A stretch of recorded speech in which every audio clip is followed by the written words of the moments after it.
Mrs খান। আমি আপনার ছেলেও আছেন আজকে সঙ্গে, তার ঘটনা আমরা শুনবো আপনার বাসা নিয়ে। ঢাকা থেকে নিয়ে বলছি। তা আমাদের নানার বাড়ি আর কি ইন্ডিয়া। তা আমরা প্রত্যেকে যখন আমার মায়ের সাথে যাওয়া হতো তখন প্রত্যেক বছরই যেতাম। তারপরে বড় হওয়ার পরে আমরা প্রায় প্রায় গেছি।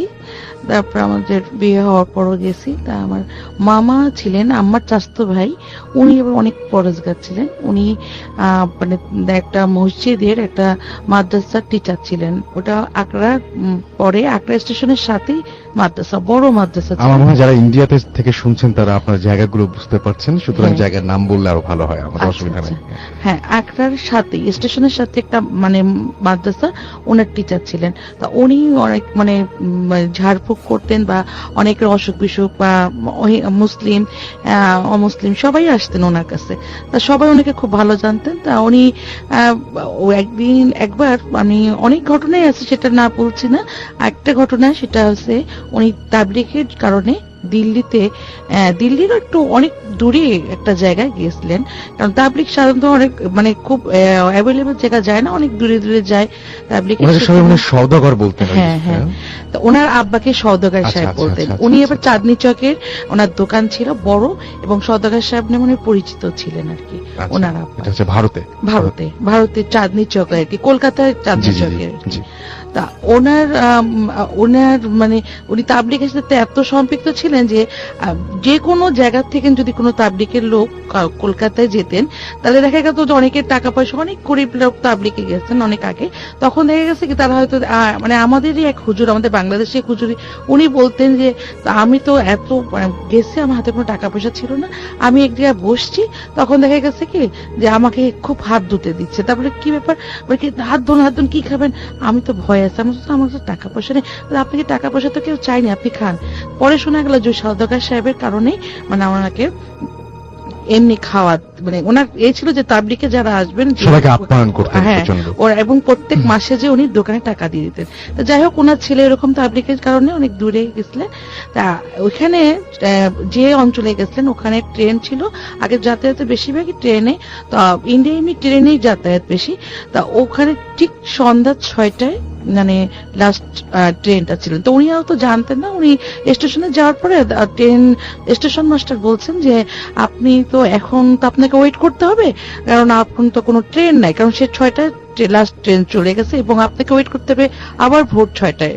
তা আপনি তাহলে বসেন। তো উনি কি করবেন, উনি বেডিং নিয়ে উনি স্টেশনে একপাশে রেখে উনি উজু করছিলেন। মনে করলেন যে আমি একটু বসে নামাজ কালাম পড়ি। তো স্টেশনে একপাশে বসে উজু করছিলেন, এই সময় দেখলেন যে স্টেশনের কাছে মানে কাছাকাছি একটা ঘোড়ার গাড়ি এসে থামলো, এবং বেশ ক্রেতাদর্শী একটা লোক এসে ওনাকে একটা মানে মানে পায়ের সালাম দিলেন হিন্দিতেই, দিয়ে বললেন যে আপনি কি রইসুদ্দিন সাহেব? তা বলছে যে জি। তা বলছে কি যে আপনাকে আমাদের মাঝি একটু ডাকছেন এবং তার খুব সমস্যা, তার কোন সমস্যা, আপনাকে যেতে বলছে। তো উনি বললেন আমার কি এখানে, আমার যেহেতু ওনার নাম বলছে তাহলে উনি মনে করেন হয়তো চেনাটে না, অনেকেই তো আসে ওনার তদবির নিতে, হয়তো কেউ একজন এখানে কাছাকাছি আছেন। তা উনি বলেন যে আপনি একটু চলেন। তখন উনি বললেন যে আমি এগুলো নিয়ে যাবো। বলে হ্যাঁ, বেডিং টেডিং ওনাকে নিয়ে ওনাকে বেশ ঘোড়া গাড়িতে নিয়ে গেলেন, এবং ঘোড়া গাড়িটা বেশ কতক্ষণ গেছে উনি বলতে পারবেন না, যে একটা বড় একটা বেশ অট্টালিকা মানে বেশ বড় একটা বাড়ির সামনে থামলেন, এবং ওনাকে খুব আপ্যায়ন করে ভিতরে নিয়ে গেলেন। নিয়ে যাওয়ার পর দেখলেন যে অনেকেই আছে, এবং মাঝি যেটা বললেন ওনার সাথে বললেন, সালাম দিলেন, ওনাকে বসতে বললেন, এবং দেখা গেল কি ওনাকে হাত মুখ ধুতে দিলেন, গরম পানিও দিলেন। দেওয়ার পর উনি হাত মুখ ধুয়ে খেতে বসছেন। দেখে অনেক খাবার, টেবিল ভরা খাবার। তো উনি বললেন যে আমি এত কিছু খাবো না, আমি একটু মাংস একটু পরোটা খাবো। তা উনি খেতে যখন বসছেন তখন ওনার পাশে একজন মহিলা ঘোমটা দিয়ে মানে খুব কাছাকাছি দাঁড়িয়ে আছে। ওনার খুব অস্বস্তি হচ্ছিলেন যে একজন মহিলা মানুষ উনি এত কাছে দাঁড়িয়ে আছেন। তা উনি মানে খুব অস্বস্তি ফিল করে খেলেন। তারপরে ওনার খাওয়া শেষ হওয়ার পর ওনাকে দুধ খেতে সাধলেন। উনি বললেন যে না, আমি মাংস খেয়েছি তো এখন আমি আর দুধ খাবো না, আমি একটু বিশ্রাম নিব। তা বললো যে ওনারা কিন্তু কথা বলো না দেখে ওনার একটু অবাক লাগছে যে ওনাকে ডেকে আনলেন এত করে। তা ওনা যাই হোক উনি বললেন যে আমি ওনাকে একটা রুম দেখিয়ে দিলেন, উনি যে ওখানে যে শুয়ে পড়লেন। দরজাটা আটকে শুয়ে পড়ছেন। বেশ মানে কতটুকু সময় উনি বলতে পারবেন না, দেখুন আর দরজা নক করছে। তো উনি একটু বিরক্ত হলেন, যেহেতু বাচ্চা দরজা নক করছে। তারপরে মানে আরেকবার দরজা যখন নক করা হলো, তখন উনি বললেন কি যে আমি সকালে কথা বলি, আমি একটু ঘুমাচ্ছি, আমি একটু বিশ্রাম নিচ্ছি। তারপরে কোনো কথা ওখান থেকে আওয়াজ আসেনি, আবারও নক করলেন। এরকম 3 বার করার পরে 2-3 বারই হয়েছে, উনি দরজা খুললেন। দরজা খোলার পর দেখি সেই যে ঘোমটা আলা মহিলা, উনি তখন ওনার হাতে একটা বলে কি এটা ধরেন, আর আর একটা কথা ছিল আপনার সাথে, আমরা কিন্তু কেউ জীবিত না, আমরা সব মৃত, এবং আমরা 19 জন এই বাসায় পুড়ে গেছি, কি পুড়ে মারা ধরিয়েছিলেন? গেছি। হাতে কি ধরিয়ে একটা কাগজ ধরিয়ে দিলেন এবং বললেন যে আমরা কেউ জীবিত না, আমরা সব মৃত, এবং এই কাগজের যে নামগুলো আছে আপনি তাদের নামে একটু দোয়া করে দিবেন। কি অদ্ভুত ঘটনা। একটা এই কাগজটার যে নামগুলো আছে একটু দোয়া করে দিবেন, আর আপনি এখনই এই মুহূর্তে চলে যাবেন এখান থেকে, আপনি এখানে থাকবেন না। তখন উনি তো যেহেতু এইসব ব্যাপারে উনি যেহেতু আছে, ওনার পরিচিত, উনি অনেক মানে জিন টিন ছাড়িয়েছেন, হ্যাঁ, আর এবং এইসব ব্যাপারে ওনার যে মাদ্রাসায় যেতেন আসতেন পথে অনেক সময় অনেক রকম ঘটনা ঘটেছে ওনার, এবং সেইগুলো নিয়ে উনি অভ্যস্ত ছিলেন। যার জন্য উনি করলেন কি, ওনার কথা মতনই সঙ্গে সঙ্গে ওই বাসার থেকে মানে ওই অবস্থায় উনি তাড়াতাড়ি বের হয়ে পড়লেন, এবং বের হয়ে পড়ার পর দেখা গেছে উনি কিভাবে আসছেন জানি না, যাই হোক উনি স্টেশনে আসার পরে দেখা একটু সকাল সকাল আসছে, তখন স্টেশনে আসার পরে কি আপনি কোথায় গেছিলেন? তখন উনি বললেন যে আমাকে একজন নিয়ে গেছিল, এখানে একটা বড় বাড়িতে নিয়ে গেছিল। তখন স্টেশন বলে এখানে বড় বাড়ি তো কোনো বড় বাড়ি নাই। তখন বলে কি না আমাকে নিয়ে গেছে, কি না এখানে তো ছিল অনেক আগে, তা সেটা তো পুড়ে টুড়ে গেছে। তারপরে না আমি গেছি বলে কি, তখন উনি আসলে জানার জন্যই যে আসলে কি ব্যাপারটা কতটুকু কি, এই জানার জন্য স্টেশন মাস্টারকে বলার পরে ওই স্টেশন মাস্টার বলেন কি যে আপনি চলেন তো, কোথায় আপনি বলতেছেন? তারপরে কি যে হ্যাঁ এখানে, ওনার সাথে গেলেন, যাওয়ার পরে উনি ওখানটা দেখলেন কি একদম পুরো ফাঁকা, ওখানে কোনো বিল্ডিং ছিল না।